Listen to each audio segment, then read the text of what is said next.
Happy Friday, everybody, and welcome to a recap of my 30-day challenge.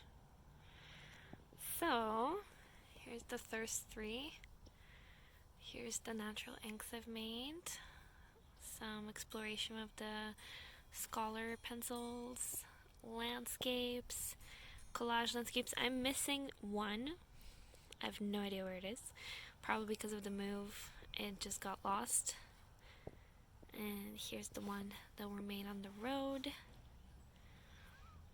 More flower explorations, more landscapes inspired by our recent trip from Quebec to Manitoba. And the last three guys that I made right here in this backyard. We're at Adam's family house in Winnipeg. It's nice and green outside. It's really sunny, so I decided to come out and show you this. So I thought to do a little recap about what I think about 30-day challenges. At first I really thought that it's hard to kind of obey a certain theme or like a certain... Sorry, the lighting just gets so crazy because it's so bright outside, guys. It's so nice finally after 2 or 3 days of rain to get some sunlight. I'm probably going to spend most of my day here outside and work from this fire pit until the sun reaches the deck. For the 30-day challenge, I think it was really good that it made me do an artwork a day, which I already did, but it just forces you to do something different or maybe consistent or maybe exploring different themes. So I really wanted to point out that for me it was just a matter of exploration.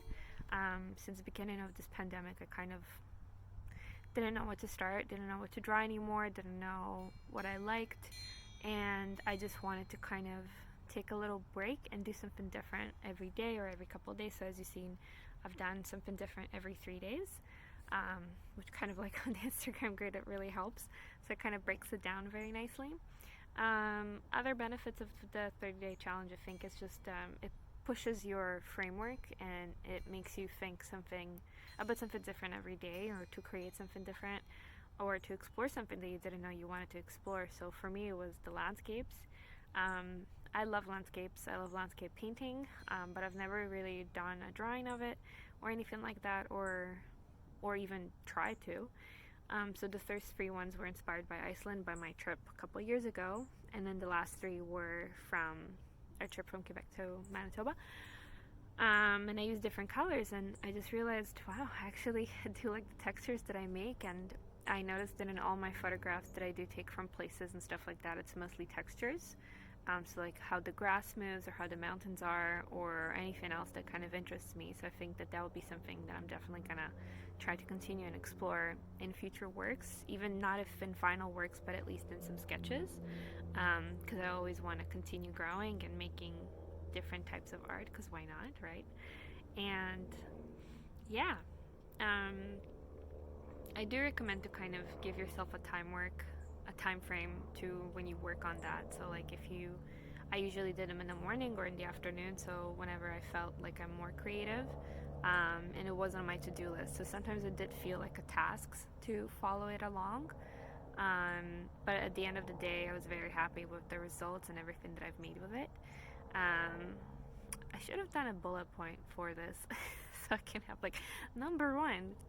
But anyhow, I think it's just something that's really good if you don't feel like you want to create anything that will lead to a collection or anything like that, or if you want to explore something different, or if you want to focus on something, on just the one thing, and see what you can create and what kind of limits you can push with it. It really helps to kind of put you into work. And this is something that I'll probably do once a year, once every couple months or something like that, just to explore something different, because it did feel very invigorating and very rejuvenating to my art style, and see what else I can do and what colors can I use instead of just sticking to one thing that I've been sticking to in the last couple months and the last couple collections. Yeah, and I saw everybody's positive response to the landscapes, for example, some of the flowers in my regular colors or additional colors. So that was really helpful for me to see, like, oh, people actually like this. Like, I can maybe do something like that that's on a larger scale, or yeah. Sorry, I was in my mind. We've been in confinement for the last couple of days, like for self isolation, and we're almost done. And I can't wait to go for a walk and go get art supplies. If you've seen my stories, I have like this teeny tiny little wee baby of a green pencil and a tiny teeny weeny baby of a yellow pencil, and these are the ones that I use the most. So it's very frustrating that I don't have them anymore because they're so tiny and I can't really use them, but they will be used. I bought a pencil extender, so that's exciting. Anyhow, back to the 30-day challenge. Well, by the time this video will be up, they will be up for sale, so up for grabs. I will put them up on my store, on my Squarespace, on my website. I think that would be really fun. And yeah, thank you so much for watching. We'll tune in more about the renovations of Adam's room, so you've seen it a little bit before. Today we're going to do 2 more coats of paint, because yesterday was just primer. And yeah, like, this is going to be fun. I'm going to stop saying and just cut right here. Okay? Okay. Okay? Cool.